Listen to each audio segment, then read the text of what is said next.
You are a soul winner. Amen po ba? Sabihin mo sa katabi mo, you are a soul winner. Amen po ba? Tayo pong lahat ay tinawag ng Diyos. Tayo pong lahat ay nakakilala sa Panginoon. Okay.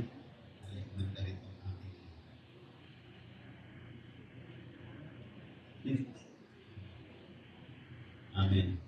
Yun po lamang po at medyo nag-aanap ulit na. Kaya lahat po tayo, tinawag po tayo ng Diyos kasi may layunin po ang Panginoon sa buhay ng bawat isa sa atin na tayo po'y gamitin ng Diyos. Amen po ba? Wala na pong pinakamaganda kundi yung tayo po ay magamit ng Panginoon. Sapagkat yan po isang bagay na binibiti po ng maraming tao na sila po'y magamit ng ating Panginoon. At ikaw, sabihin mo sa katabi mo, ikaw, gagamitin ka ni Lord.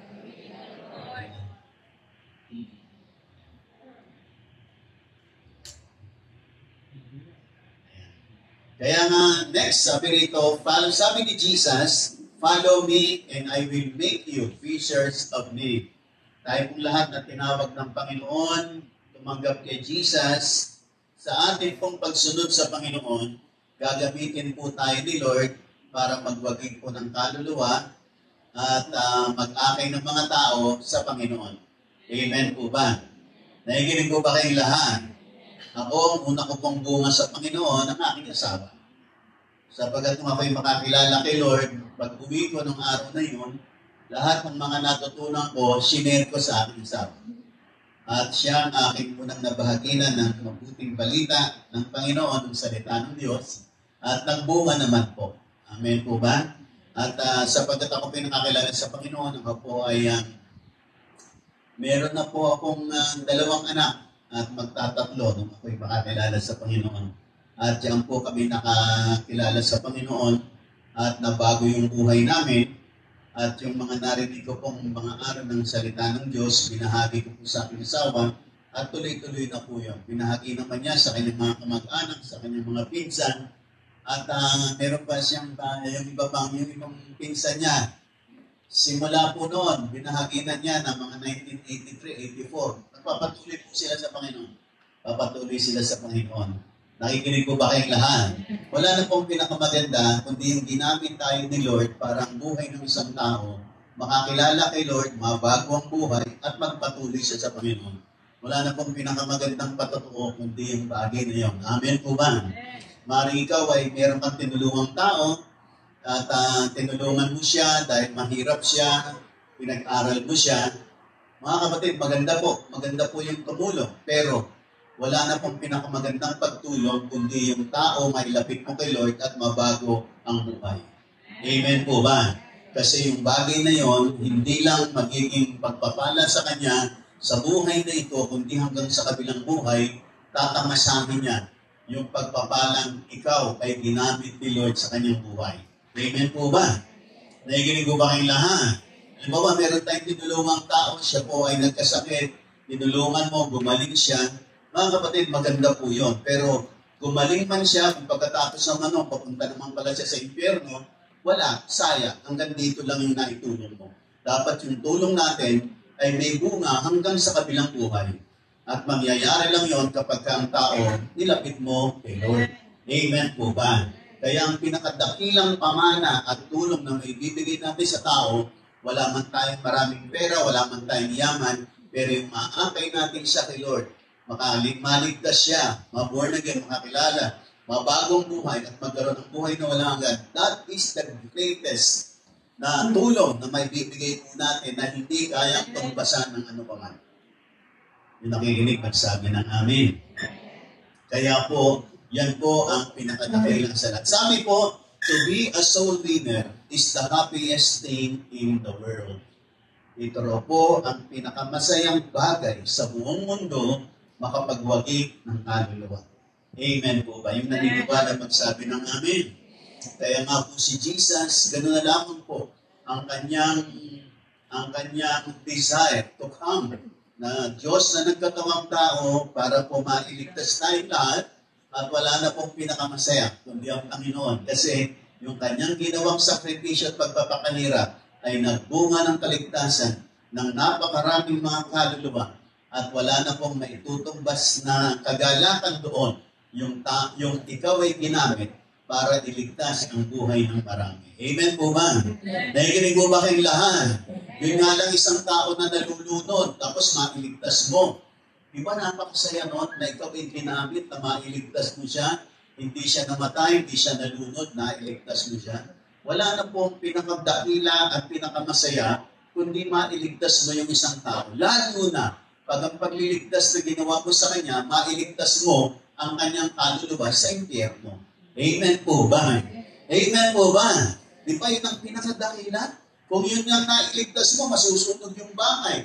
Tapos tinulungan mo para maligtas at hindi masunog at hindi mamatay din sa bahay na yaon dahil nasusunog. Di ba napakasaya ng kalooban mo pag nailigtas mo siya? Lalo na kapag nailigtas mo siya sa apoy ng impyerno at nadala mo siya kay Lord at nagkaroon siya ng buhay na walang hanggan, mas matindi po ang kagalakan na mararanasan mo at mararanasan natin. Yung naniniwala, magsabi ng Amen. Kaya nga mga kapatid, next sabi dyan, okay, the soul winner, the happiest thing. Okay, yan. Next, yung next na po namin. The soul winner's crown. No? Sa langit, meron po palang gantimpala at may corona. Yung mga nagbabagi ng kaluluwa. Amen po ba? Sabihin mo sa katabi mo, may corona. Amen po ba? Next mga kapatid, 5 crowns of reward in heaven. Bigyan po lang natin ng pansin. Kasi isa rito sa 5 corona na ito, yung soul winner's crown. Bigyan po natin ng pansin. Next. Meron tinatawag na the crown of life. Ito po ay for those who suffer for the name of Christ, especially those who lay down their lives for Him. We receive the crown of life by being faithful to the Lord Jesus Christ. Yung mga taong naging matapat kay Lord, despite the fact, maraming mga problema, maraming mga discouragements in life, pero hindi sila bumitiw sa pananampalataya, nanatili nagpatuloy, kahit na maraming mga pagsubok na dumating, maraming mga trahedyang nangyari, pero hindi sila bumitiw kay Lord.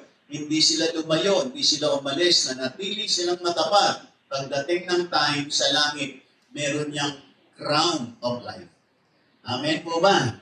Kaya po, ini-encourage natin ang bawat isa, kapatid, pagpatuloy ka lang. Amen po ba? Hindi natin pinapangako walang pagsubok, meron. Ang pinapangako natin, kasama natin si Lord. Amen po ba? Nakikinig mo ba kayong lahat?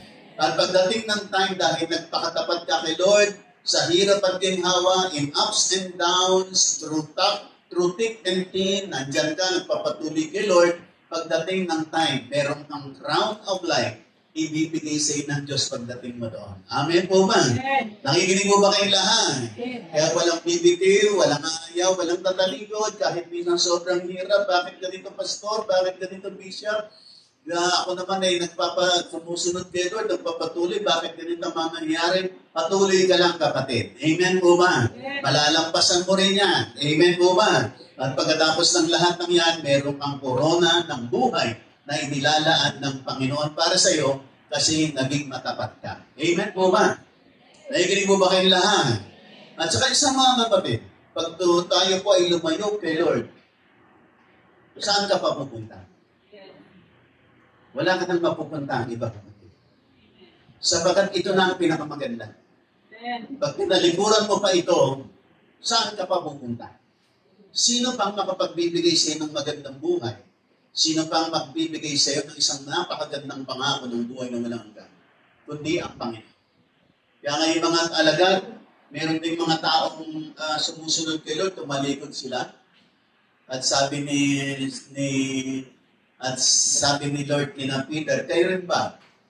Ay sabi ng Panginoon kay Peter, magpapatuloy pa ba kayo? Sabi ni Peter, Panginoon, saan pa po kami pupunta? Pag hindi po kay Lord, saan ka pa pupunta? Wala kang mapupuntang matinong kapatid. Lahat na nakikinig magsabi ng Amen. Gayon po, naranasan niyo po si Lord. Naranasan natin ang Panginoon.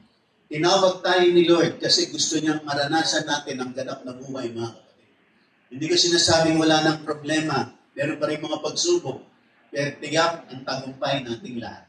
Amen po ba? Dahil ganito po ba kayo lahat? Karamihan po mga kapatid, tingnan niyo po ang buhay ng mga tao. Kung nakakapakinig po kayo ng mga taong nagpapakamatay, karamihan na nagpapakamatay, 100%. Wala sila kay Lord. Nakalimutan nila si Lord.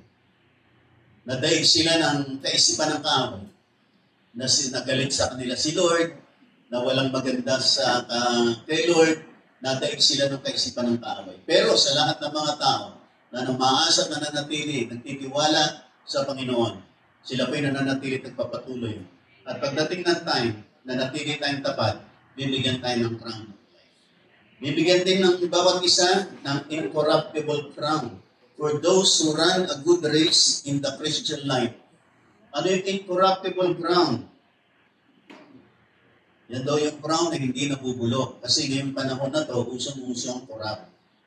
Nakikinig pa kung ba kayo lang? Pero salamat, ang incorruptible crown, namuhay ka, walang korupsyon. Ayan.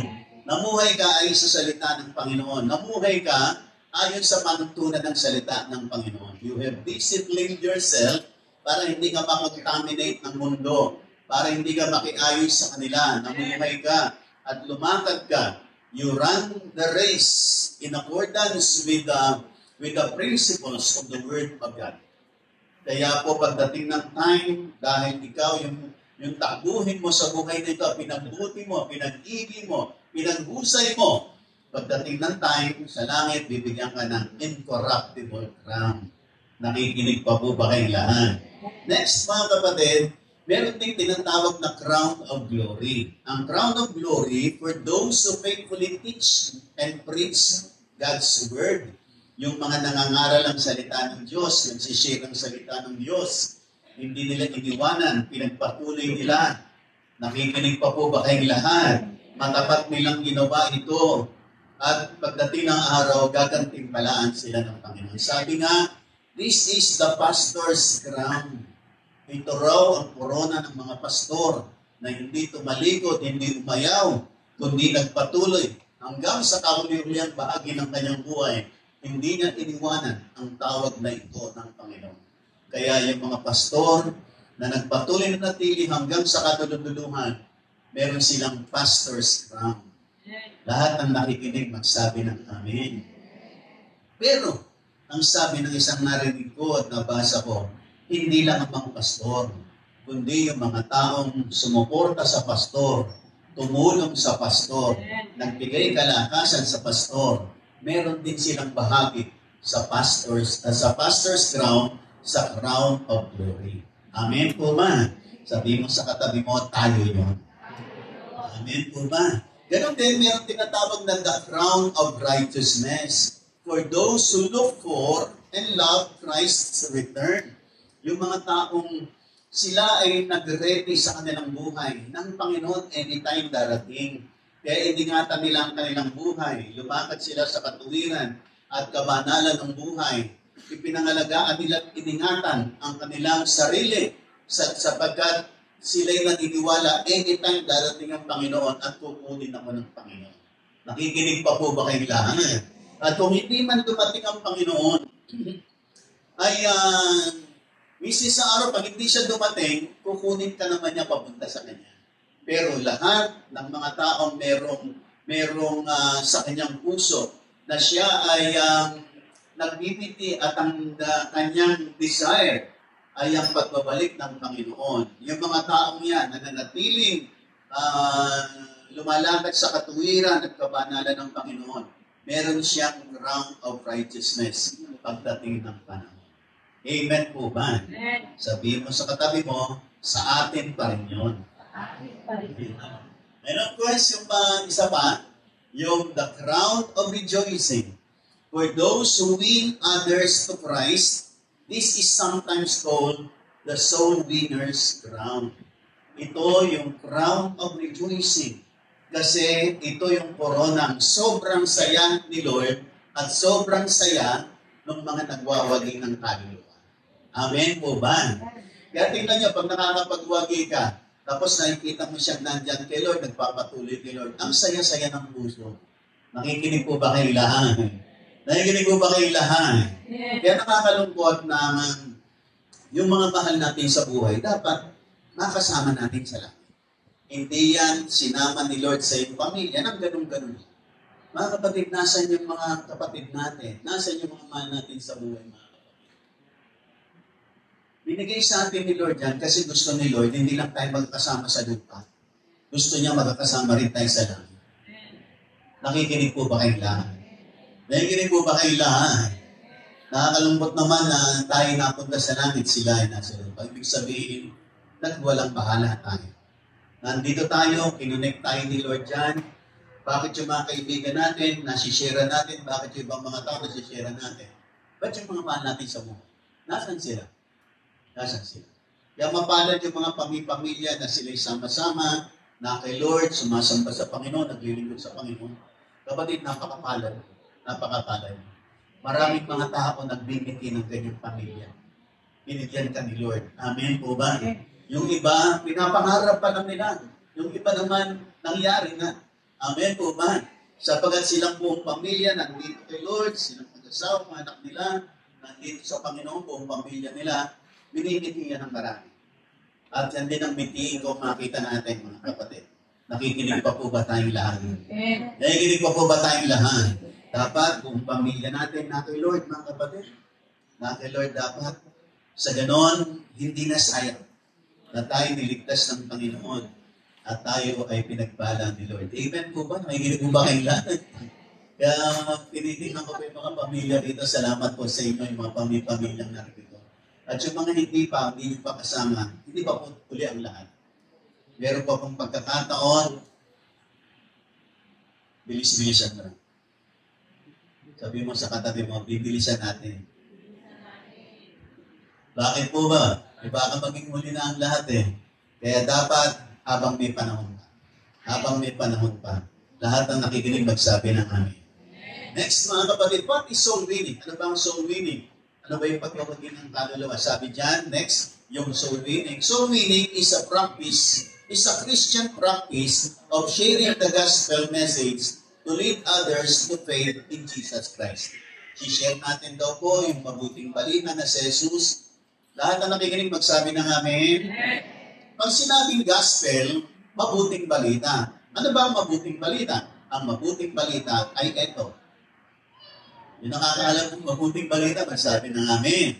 Yung gospel ay ibig sabihin ng mabuting balita. Ano ang mabuting balita? Ang mabuting balita, si Jesus ay namatay para sa ating mga kasalanan, inilibing at muling nabuhay. At sa kanyang ginawa, pagpapakasakit sa krus at sa kanyang muling pagkabuhay, tayo pong lahat ay nagkaroon ng kapatawaran ng mga kasalanan at kung sasampalataya tayo sa kanya, meron tayong buhay na walang hanggan. Amen po ba? Ang gospel, mga kapatid, yung kamatayan, pagkalibing at muling pagkabuhay ni Jesus. Yun po ang gospel. Yun po ang mabuting balita. Nakikinig po ba kayong lahat? Ano po ang mabuting balita? Yung si Jesus ay namatay para sa ating kasalanan, nilibing, muling nabuhay. Yun ang gospel.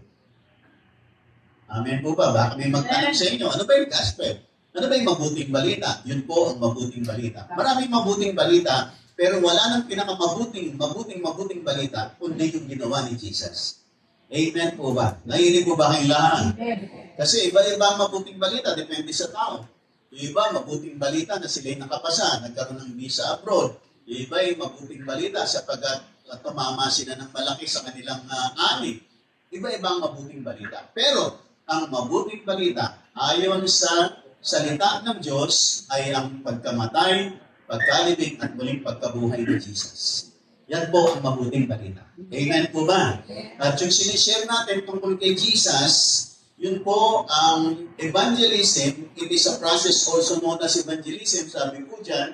At yan po ang soul winning. Sinishare mo ang ginawa ni Jesus sa buhay ng tao para sa ganun siya may sumampalataya sa Panginoon at makakilala si Lord, magkaroon ng kaligtasan, mabago ang buhay, at magkaroon ng buhay na walang hanggan. Nakikinig mo ba kayong lahat?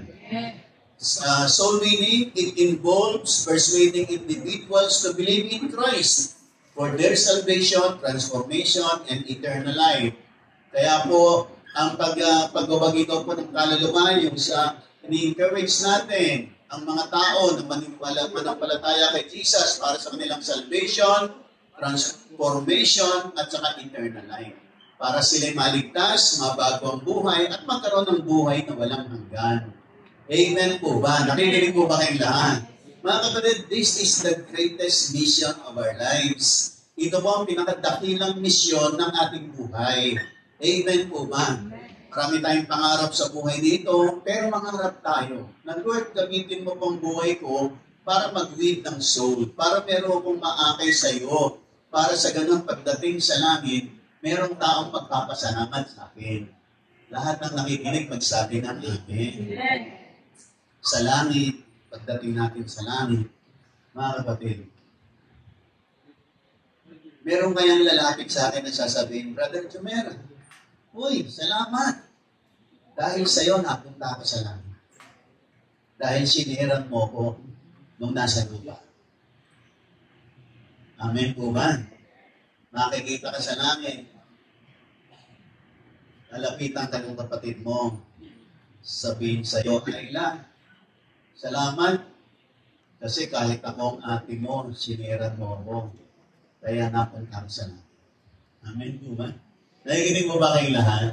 Wala na pong pinakamasaya. Pagdating pa natin sa langit, di magpapasalamat ka. Meron bang taong lalapit sa atin na sasabihin, maraming salamat. Ang kulit-kulit mo sa lupa.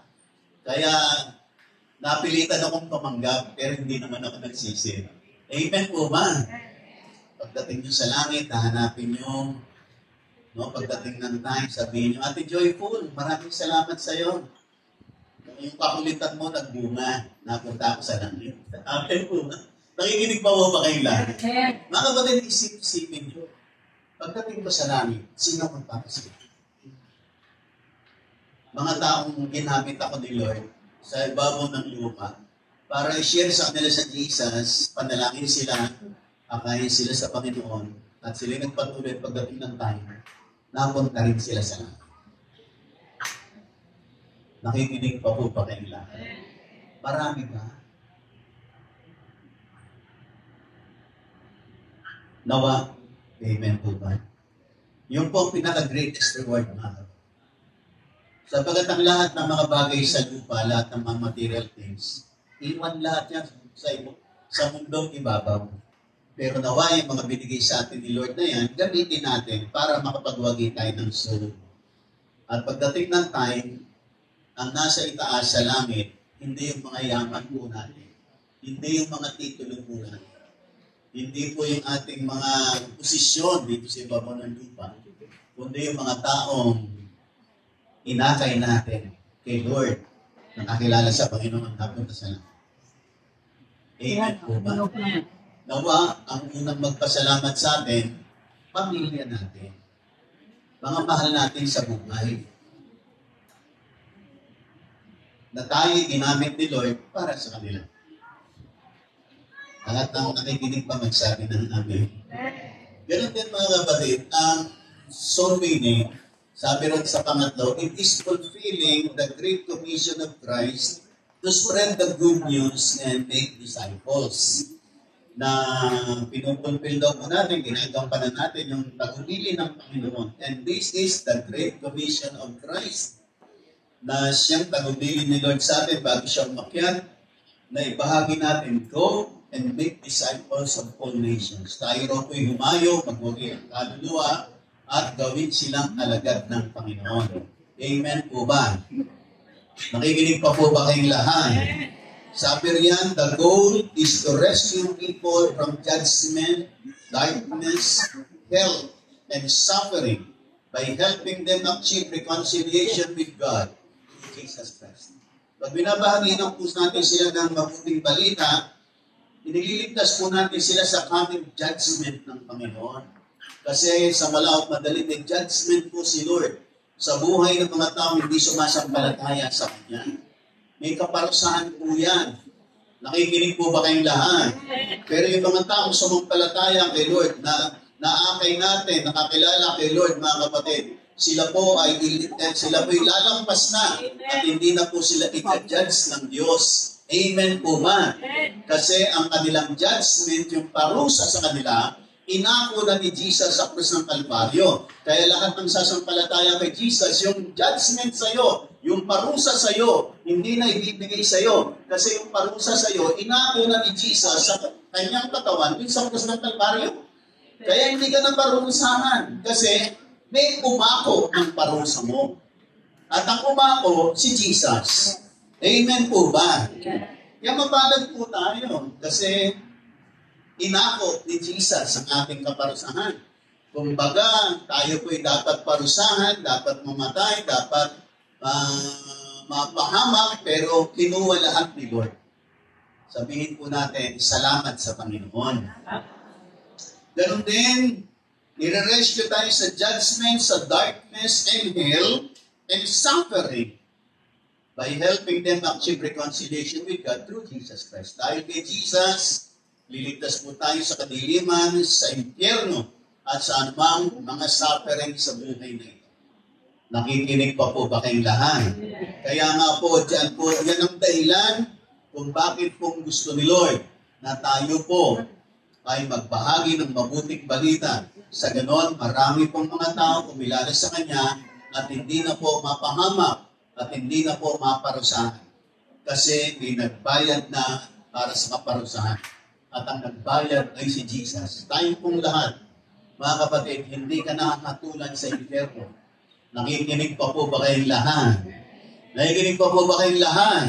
Pag binasa niyo po ang Revelation sa mga dakong huli ng Aklat ng Pahayag, meron daw po doong aklat ng buhay at merong books. Merong book of life at merong merong mga aklat. Yung aklat na isa, yung book of life, ay doon nakalista ang lahat ng pangalan ng sumampalataya sa Panginoon. Lahat ng siniran mo, noong tumanggap ni Jesus, malilista ang kanyang pangalan sa aklat ng buhay. Sabi mo sa katabi mo, nandun yung pangalan natin.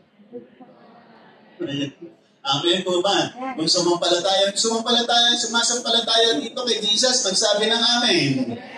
Lahat ng sumampalataya ng buong puso, kapatid, ang pangalan mo nasa aklat ng buhay. Pag binasa niyo po yung aklat ng pahayag, meron doon mga aklat. Yung mga aklat na yon, yun yung mga aklat ng ating mga gawa.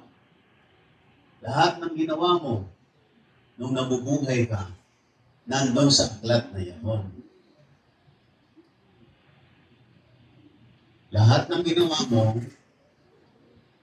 mabuti at masama, may nakakakita o wala, nakalista.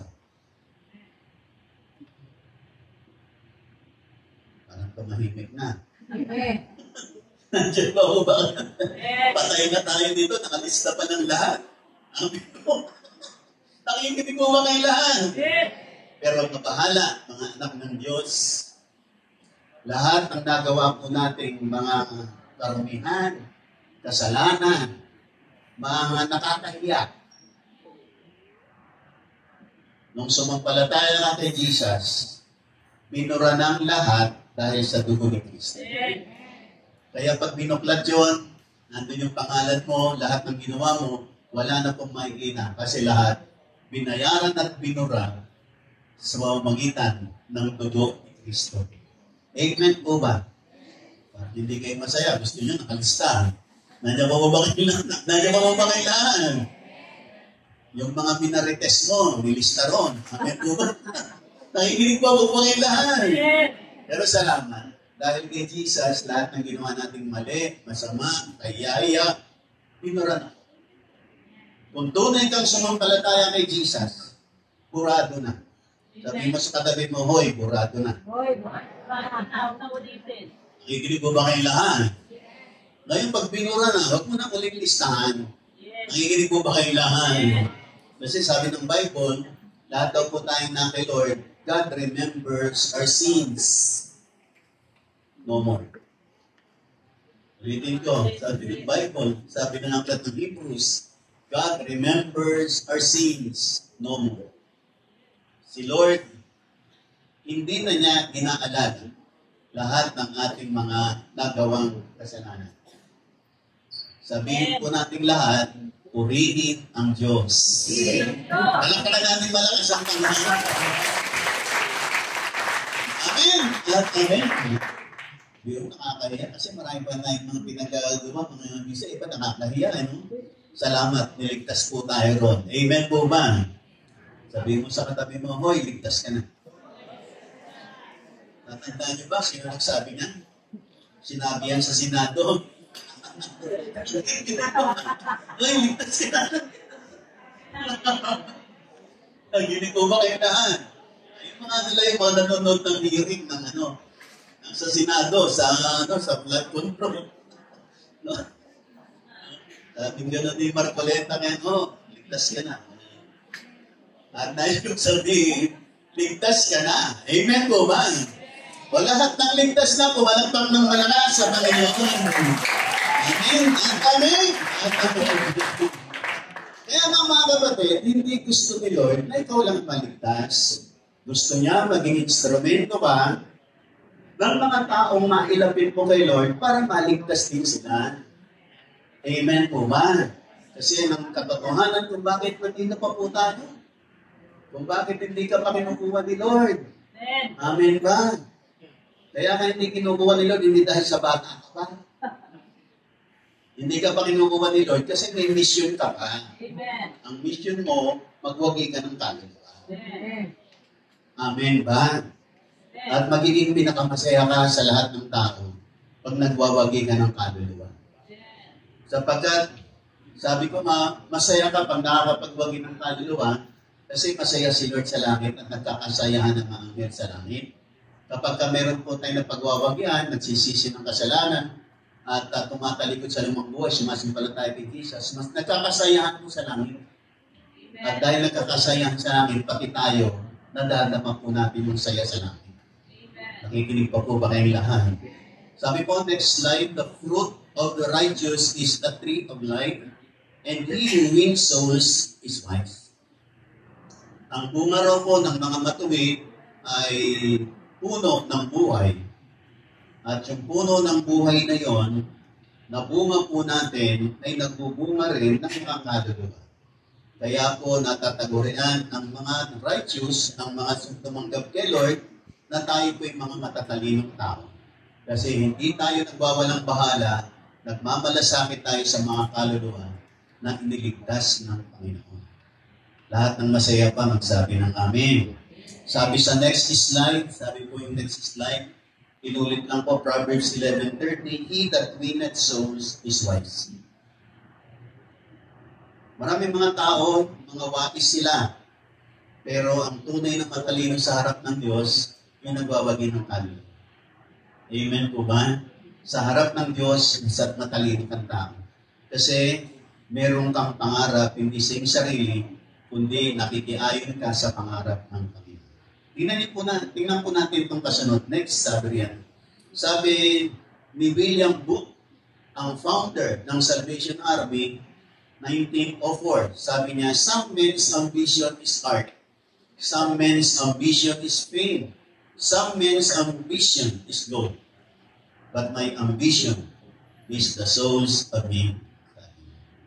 Yung iba, ang ambition nila, makaliga sila ng mga gandang art, singing, o kaya mga paintings, maganda tungkol sa art at architecture. Sabi yung ambisyon ng iba, sumikat sila. Yung ambisyon ng iba, yumangat sila. Pero ang ambisyon ko, makapagwagi ng maraming kaluluwa. Amen po. Kasi yung ambisyon natin na magkaroon tayo ng mga gandang mga art at mga paintings, mga gandang tungkol sa singing, sumikat man tayo sa mundo, yumaman man tayo sa mundo, hindi lahat madadala yan sa langit. Pero, yung nakapagwagi ka ng mga kaluluwa, yun ang mga korona mo pagdating mo sa langit. Merong kang gantimpalan. Nakikinig pa po ba kayong lahat? Kaya siya, ang ambisyon niya, hindi lang panlupa. Ang ambisyon niya, sa langit. Panlangit. Nakikinig po ba kayong lahat? Mga kapatid, hindi po masamang yumaman, hindi masamang sumika. Gagamitin natin lahat yan para makapagwagi ng kami. Amen po ba? Maganda po yung limaman, mga kapatid. Pero, huwag ka lang hanggang doon. Gamitin mo yan para sa purpose ng pagwawagi ng kaluluwa. Nakikinig po ba kayo lahat? Kasi mga mayayaman, madaling magwagi ng kaluluwa yan. Isang tao, imbitahan mo tuwing araw ng linggo sa amin. Ibigyan kita ng 500, sumama ka lang sa akin linggo-linggo. Linggo-linggo, bigyan ng 500. Pag hindi linggo-linggo, sumama sa iya. Gusto nga niya, araw-araw sumama sa iyo, para araw-araw mo bigyan ng 500. Hindi maraming pera. Amen po ba? Pero gagamitin natin para sa Panginoon. Amen po ba? Magandang sumikat, magandang yumaman. Maganda po lahat yan. Pero dapat po natin palaman, sa bawat pagyaman po natin at pagsikat po natin, may mga intriga po dyan. Naniniwala po ba kayo lahat? Naniniwala po ba kayo lahat? Laging may intriga dyan, may problema dyan. Pero, tutulungan naman tayo ng Panginoon. Basta't mahalaga, yung mga ambisyon natin na yun, lagi natin i-connect sa ambisyon natin para kay Lord. Yun, ay walang iba, kundi magwagi ng kanya. Amen po ba? Nakikinig po ba kayong lahat? Huwag mo hayaan yung pangarap mo lang. Dapat yung pangarap mo, i-connect mo sa pangarap ni Lord. Anong pangarap ni Lord? Marami mga taong maligtas, makapunta sa langit. Ito ang pangarap ng Panginoon. Kasi ang bawat tao, nag-invest si Lord sa bawat tao. Nag-invest si Lord yan. Merong investment sa atin si Lord. May pinuhunan si Lord sa atin. Naniniwala po ba kayong lahat? Ang dami po. Halos lahat po ng kambuo nating pagkatao kay Lord yan. Sabi nga ng Bible, pag binasa nyo, nung nilikha ng Diyos ang tao, kumuha siya ng alabok, putik, at yung putik na yon, putik siya, pero hiningahan ng Panginoon. Nung hiningahan ng Panginoon, nagkaroon ng buhay. Amen po ba? Amen po ba? Kaya si Lord, lahat ng investment at pumunan para sa iyo, galing lahat. At gusto niya, gamitin mo naman para sa Kanya. Nakikinig pa po ba kayong lahat? Nakikinig pa po ba kayong lahat? Next sabi riyan, many people had great dreams in life that they consider wise. Meron tayong mga magandang pangarap na kinukonsider tayong matatalino. Katulad ng pangarap na magkaroon ng business and wealth, magkaroon ng highest education, magkaroon ng achieving great status in life, and securing power and influence. Yan ay mga pangarap natin sa buhay na ito. Yet, the Bible declares a unique wisdom na sino man, he who wins souls is wise. Maraming mga nangangarap na magkaroon sila ng malalaking business, yumaman sila. Yung ibang pangarap nila, makakaroon sila ng highest education, magkaroon sila ng mga masteral doctorate. Yung iba naman, ang pangarap nila ay magkaroon ng great status in life, magkaroon ng power and influence. No? Pero wala nang pinakamatalino, kundi yung nagwawagi ng kaluluwa. Sabi niyan, this wisdom is not measured by earthly success, but by eternal impact. Soul winning is the greatest work because it touches eternity. Ang pagwawagi daw po ng kaluluwa ang pinakadakilang trabaho. Kasi it touches eternity hanggang sa kabilang buhay. Nakikinig po ba kayong lahat? Hanggang sa kabila, sa piling ng Diyos sa langit, meron pong touch, merong sense, may importance ang ginawa mo at ang importansya nakaabot hanggang eternity. Amen po ba? Nakikinig po ba kayong lahat? Yung ikaw ay yumaman sa mundo, maganda po, pero hanggang mundong ibabaw lang yan. Pag namatay ka, wala na lahat ng yaman mo. Maliban lang, kung yaman mo ay gagamitin mo para magwagi ng kaluluwa, pagdating sa kabila, merong value, may credit, kasi ginamit mo para sa kaluluwa. Ang talagang impact ay yung kaluluwa. Merong impact sa kabila. Kung nakikinig ka, magsabi ka ng hindi. Kaya po, dapat doon tayo, nakapokus din tayo. Magandang mag-focus din tayo sa ating mga dreams in life, pero wala nang pinakamaganda kundi yung focus na yun ay focus para sa dream ng Diyos na magkaroon ng maraming mga tao sa kalangitan. Dadami yun kasi gagamitin tayo ni Lord. Amen po ba? Sabi mo sa katabi mo, gagamitin ka ni Lord. Amen po ba? Nakikinig mo ba kailangan? Sabi mo sa katabi mo, gagamitin ka ni Lord. Sabi mo naman sa kanya, may kasunod pa, nakikinig mo ba kailangan? O sabi mo ulit, gagamitin ka ni Lord. Sabi mo sa kanya, umayos ka lang. Amen. Amen po ba? Nakikinig mo ba kailangan? Lahat na kasi malapang ng malakas sa ating Panginoon. Amen. Amen. Ilusan lang po natin. I-ayos lang po natin ang ating mga pananaw, ang mga buhay po natin. Seryosohin natin. May pagpapala po rito, kapatid. May pagpapala rito. Hindi ka pagwawagin ni Lord ng kaluluwa ng basta-basta. Pagpapalain ka ni Lord. Amen po ba? Kasi ginagawa mo ang pinagagawa ni Lord. Si Lord, mabusay na employer, kapatid. I-bless ka niya. Hindi ka niya pababayaan. Nakikinig po ba kayong lahat? Mga kapatid, ako po ay lumaki sa Manila, pero sa isang mahirap na pamilya. Ang tanging punta ko po dito sa bayan ng San Antonio ay sumunod sa panawagan ng Panginoon. At ito pa rin ay patungkol sa pangangaral ng salita ng Diyos para maraming mga tao at kaluluwa ay patuloy na ma-prepare natin para sa Panginoon. At dito po sa pagsusunod ko sa tawag at pinagagawa ng Diyos, dito po nakita ang pagpapala ng Panginoon. Although sumunod ako sa Panginoon, hindi ko tinignan, ano ba mapapala ko dito? Ano ba ang pagpapala dito? Gaganda ba ang buhay ko dito? Wala pong ganun. Basta ang heart ko lang, maglingkod kay Lord, magbahagi ng mabuting balita, mag-share ng salita ng Diyos para sa ikaliligtas sa mga tao. Yun lang ang heart. Yung mga tungkol sa ano ba yung pagpapala rito, gaganda ba ang buhay ko rito, magkakaroon ba ako rito ng sasakyan, wala lahat sa inagap ko lahat.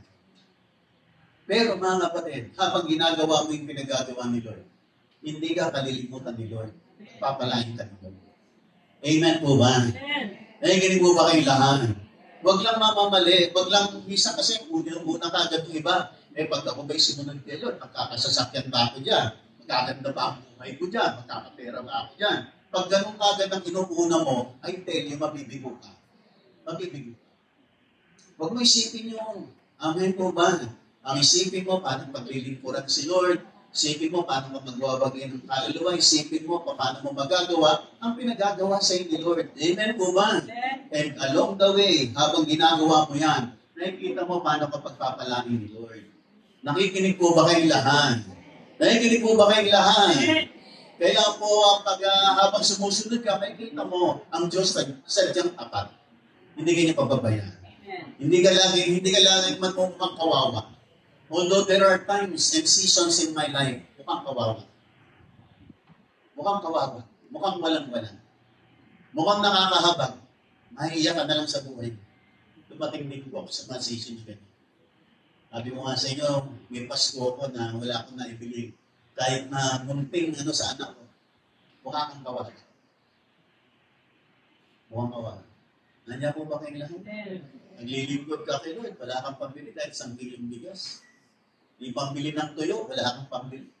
Para sa pamilya. Kawawa. Pero pinadaan lang tayo ni Lord. Hindi tayo mananatili doon. Amen po ba? Nagigiling po ba kayong lahat? Dumating tayo sa mga panahon na gano'n. Pero pinadaan lang tayo. Hindi ka mananatili sa ganang kapatid. Amen po. Pagpapalain ka ni Lord. Paano ko pagpapalain ni Lord? Hindi ko po alam. Si Lord ang nakakalam. Basta ang alam ko, meron siyang pagpapala para sa iyo. Magpatuloy ka lang, manatili ka lang, magpakatapat ka lang. Gawin mo lang ang pinagagawa ni Lord. Meron siyang bubuksan ng pagpapala para sa iyo. Yung mga bagay na hindi mo so patakalain, mga hindi mo inaakala, gagawin sa iyo ng Panginoon. Nakikinig pa po ba kayong lahat? Kaya po mga kapatid, ayusin lang po natin motibo ng puso natin. Amen po ba? Lagi natin unahin yung si Lord, yung pinagagawa ni Lord. Amen po ba? Totoo kasi yung sabi ng Bible, seek ye first the kingdom of God and His righteousness, and all these things shall be added unto you. Unahin ko siya, ang kanyang kaharian. Lahat ng bagay daragdag ko sa'yo. Kaya yung mga pagpapala, karagdagan na lang yan, mga kapatid. Nakikinig pa po ba kayong lahat? Ako po'y pumunta sa San Antonio, wala po kaming kamag-anak dito, wala po kaming kakilala. Amen po ba? Nandito po ako, tinawag ng Diyos, naglingkod. Masaya na ako ron. Masaya na ako na ginagawa ko. Nung ako'y nasa Manila pa, sabi sa amin ng isang elder doon, sabi niya, Brad, sabi niya, pagdating ng araw, magpapastor ka. Hindi ko pinapansin yun. Kasi ako, sapat na akong naglilingkod sa Manila, nagpa-Bible study, nagpa-follow up, okay na ako. Masaya na ako. Nakikinig pa po ba kayong lahat? Yung pagpapastor, wala po sa vocabulary, wala sa dictionary. Nakikinig po ba kayong lahat? Pero doon tayo, dito tayo dinala ng Panginoon. Pero sige lang, kaya naman natin tinanggap ang pagpapastor kasi kagalangan natin kasiyahan ang puso natin na maglingkod sa Panginoon, magbahagi ng mabuting balita, magwagi ng kaluluwa, at mangaral para sa ikatitibay at tatatag ng bawat isang mananampalataya. Sa ganun pagdating ng araw, makita-kita tayo lahat sa piling ng Diyos sa langit. Yun lang mga kapatid. Amen po ba? Pag nilalakaran mo yun, makikita mo along the way, pinagpapala ka mo yun. Pinutulungan ka ni Lord, sinusuportahan ka ng Panginoon. Nakikinig pa po ba kayong lahat? Kaya nga lahat ng mga pangarap natin, i-connect lang natin kay Lord. Amen po ba? Along the way, hindi ka mawawala. Magkakaroon ka. I-bless ka niya. Amen po ba? Nakikinig po ba kayong lahat? Nakikinig po ba kayong lahat? Yung mga dinaanan natin, mga sacrifices, mga patotoo na lang natin. Paano naging mabuti si Lord sa atin? Dahil sa kanyang biyaya at kabutihan, nandito pa rin tayo. Nakikinig po ba kayong lahat? Nakikinig pa po ba kayong lahat? Kaya po sinasabi ko yan kasi kung nakikita niyo po yung aking buhay sa ngayon, parang salamat sa Panginoon. Pero marami rin dinaanan. Na minsan dumating sa time na parang susuko na, parang aayaw na. Pero salamat sinustain time nila. Na nakapagpatuloy po tayo, nakapanatili po tayo. Sa biyaya at tulong ng Panginoon. Mga kapatid, yung ginawa sa akin ni Lord, gagawin din po kasi. Amen po ba? Magpatuloy lang po kayo, manatili lang po kayo. At gawin lang po natin yung mga naririnig nating aral ng Panginoon, yung mga napapakinggan nating turo dito, pamuhay lang po natin. Apply nyo lang para sa inyo. At aani ka dyan. Pag inayang napapakinggan mo, maging pang-aral na to, pag nilalakaran mo, ina-apply mo, makikita mo magbubunga ng maganda sa buhay. Lahat ng masaya pang nagsabi ng Amen. Amen po ba? At titignan ko po, ako po ay punta po ako dito at ako po ay magtatapos na dito sa isang slide. Hindi ko po matatapos. Pero dito po sa isang slide na to, yan po ako magtatapos. The value of a soul in God's eyes. Ano po ba ang kahalagahan ng kaluluwa sa mata ng Panginoon? Ayan po, una sa lahat, a soul is eternal. Ang kaluluwa ay eternal, forever. Walang hanggan, hindi namamatay, hindi nawawala, hindi kumukupas, hindi naglalamo. Kaya nga, unlike material possessions, a soul never perishes. Hindi namubulok. No? Kaya nga sabi ng Matthew, what shall it profit a man if he gains the whole world and loses his own soul? Kasi ang kaluluwa ay eternal. Ang kaluluwa is priceless. Kaya nga Christ shed His blood for the salvation of souls. Kaya po siya nagpakasangit, bumaba, isinakripisyo ang kanyang sarili at ang kanyang trono sa langit, sinacrifice niya para sa kaluluwa kasi walang naitutumba sa kaluluwa. At ganoon din, sabi diyan, a soul is God's treasure. Heaven rejoices over one sinner who repents. Na mahalaga, very valuable sa Panginoon ang kaluluwa. Kasi yan ay nanggaling sa hininga ng Panginoon. Ang kaluluwa po natin, galing sa hininga ng Diyos. Amen po ba? Kaya tayo po, sabi nga ng Bible, we are the apple of God's eyes. Tayo po ay special. Mahal na mahal, valuable ka sa paningin ng Diyos. Kasi galing ka sa Diyos. At gagawin niya ang lahat ng paraan at gumawa siya ng pinaka-drastic move na pinababa niya ang kanyang anak na si Jesus sa krus ng sa lupa at namatay sa krus ng Kalbaryo para sa iyo. Kasi mahalaga ka sa Diyos. Kaya ka narito, kapatid mo. Kasi mahalaga ka kay Lord. Ayaw niyang mapahamak ka. Ayaw niyang mapariwara ka. Gusto niya gumanda ang buhay mo na kay Lord ka. Amen. Kasi may mga taong parang gumanda ang buhay nila, wala naman sila kay Lord. Pero pagkatapos ng buhay na to, kahit maganda ang buhay mo sa mundo, wala ka kay Lord, sa impyerno ka naman po. Wala nang pinakamaganda, hindi na kay Lord. Pagagandahin niya ang buhay mo, at pagkatapos, papasok ka sa piling ng Diyos sa langit. Yun ang pinakamaganda sa langit. Wala nang gaganda pa rin. Nahihinig mo ba kayong lahat? Maring meron mga taong kinikita natin, napakaganda, katulad ng mga Biskaya. Grabe yung building nila. Napakaraming mga luxury cars. Parang nakakaingit. Pero, saan humantong? Saan humantong? Amen po ba? Maring marami pang mga tao, mas mga mayayaman sa kanila. Pero pagkatapos ng buhay nito, saan sila papunta? Sa langit ba? Siyempre. Gusto ni Lord, sana niya. Nakikinig pa po ba kayo lahat? Kaya mapalad po tayo mga kapatid. Nandito po tayo. At tulad ng lagi kong binabanggit sa inyo mga kapatid, inuulit-ulit ko, hindi nyo pagsisisihan na nandito kayo. Amen po ba?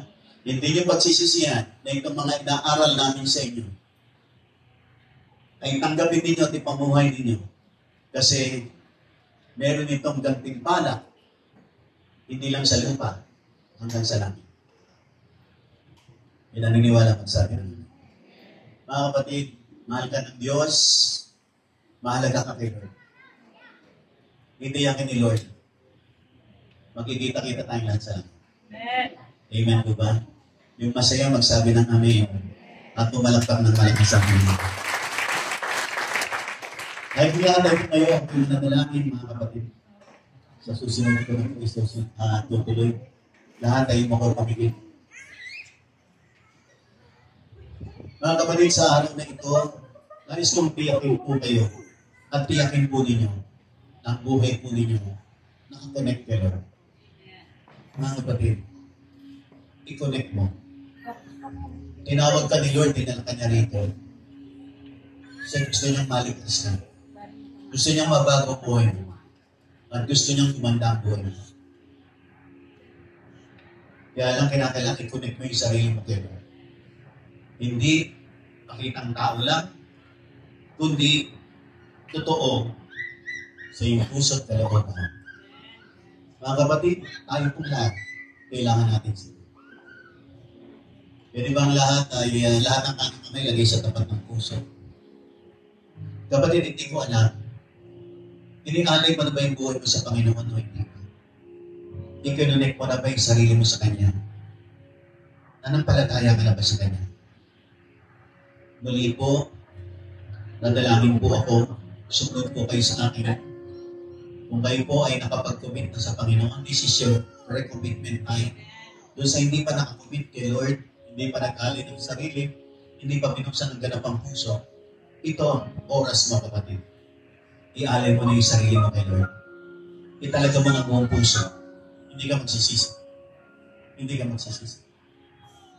Sumunod po kayo sa akin sa dalangin, sabihin po natin, Panginoong Jesus, sa umaga po ito, salamat po sa inyong mga salita. Binubuksan ko po ng aking puso. Humingi po ako ng tawad sa lahat kong kasalanan.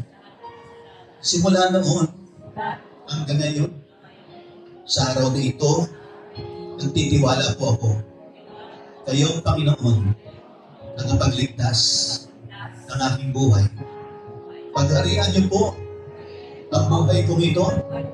Inaangkin ko po ang kaligtasan, pagbabago ng buhay, at buhay na walang hanggan na galing sa inyo. Salamat po. Isulat niyo po ang aking pangalan sa aklat ng buhay. Sa ngalan ni Jesus, ang aking dalangin. Amen. Ako na lang po mananalangin, Panginoon, pagpalain niyo po ang bawat isa. Salamat po sa araw dito, Panginoon. Naniniwala kami, Panginoon, narito kayo. Narito ang banal na Espiritu na siniselyuhan kami ng kaligtasan ng Panginoon. Narito ang Holy Spirit para samahan kami na kahit na matapos ang servisyo nito, kasama namin ang Holy Spirit para kami manatili sa pananampalataya at makapamuhay ng naaayon sa kalooban ng Panginoon. Salamat sa magitan ng ginawa ni Jesus sa krus ng Kalbaryo na ang kanyang katawan banal na dugo, ipinatawad ng aming mga kasalanan. Ninugasan po kami ng banal na dugo niya at kaming lahat ay binago sa magitan ng aming Panginoong Kristo. We pray that you convert us one with the power of the blood of Jesus. We pray for the empowerment of the Holy Spirit to come upon each man today, Lord. Sa aming mga Espiritu, Kaluluwa,